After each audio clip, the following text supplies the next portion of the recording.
additionne tous ces temps-là, ça prolonge le temps. Donc je demande à chaque collègue, lorsque vous êtes sur les derniers travées, quand on vous annonce que vous allez prendre, pour que vous ayez l'amabilité de vous rapprocher, comme ça nous fait gagner du temps. Alors, honorable Djibril War, vous avez la parole.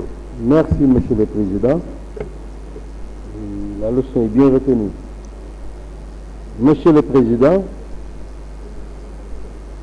Monsieur le ministre des Infrastructures, des Transports terrestres, des Enquêtements, Monsieur le ministre du Travail, du Dialogue social, chargé des relations avec les nations, Mesdames et Messieurs les collaborateurs des ministres, excusez-moi, se prépare notre collègue, le président Alilo. Chers collègues, président Alilo, c'est vous après.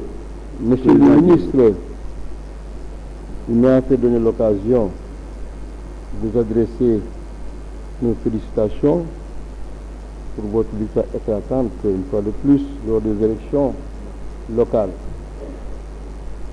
Et je voudrais également, par la même occasion, adresser des félicitations à l'ensemble de vos collègues, vos collaborateurs ici présents, et renouveler en tout cas ma satisfaction et félicitations à mon parent, mon cousin, M. le directeur Omar Gaye, également M. Waldo Gaye.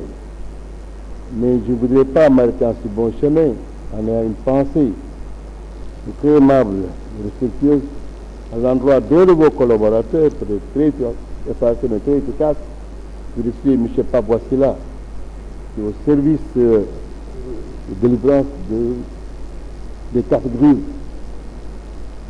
Il faudrait bien vraiment y donner une attention particulière en tout cas dans les conditions de travail, parce que c'est un monsieur Camille qui est là à 5 heures du matin, tôt le matin, tard le soir pour rentrer. Je voudrais bien vraiment que nous apportions les satisfactions. C'est très difficile, hein. Moi j'étais là-bas, mais ma foi, c'est pas évident. Il faut avoir un mental, comme vous l'avez dit. Monsieur le ministre, il y a quelques années, lorsque vous étiez à la tête du ministère hydraulique, il y avait ce pénurie d'eau.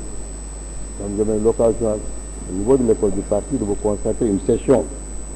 Et je disais, avec M. le président Macky Sall, un Sénégal de l'eau pour tous, partout, en quantité et en qualité.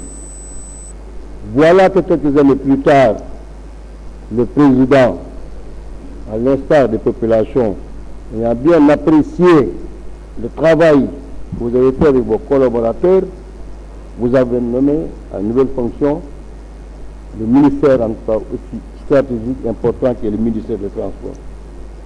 Et au regard des réalisations en si peu de temps, sous l'impulsion de M. le Président, ayant été l'artisan également, mais je suis tenté aussi, à l'occasion de la procédure, avec le président Macky Sall encore, un Sénégal d'infrastructures partout, de routes, de ponts, je ne vais pas parler même de terre encore, en voiture, en voilà, en quantité, en qualité. Je crois que les choses parlent d'elles-mêmes. Mais, je voudrais bien aussi rappeler que les infrastructures, c'est d'une importance capitale. Mais je crois qu'au niveau du Sénégal aussi, au-delà même des aspects structurels, il y a un problème qui est constant, c'est le problème comportemental. On a beau avoir toutes ces réalisations, comme celles qu'on voit dans d'autres pays, mais si le comportement ici n'est pas présent, mais ce serait un dommage et un gâchis même. Et c'est le cas aujourd'hui. À tout point de vue, à tous les niveaux. Mais c'est le comportement des personnes, c'est même le cas du terre. Si on a des routes et que les citoyens ne font pas preuve quand même de certains comportements, il y a toujours des problèmes.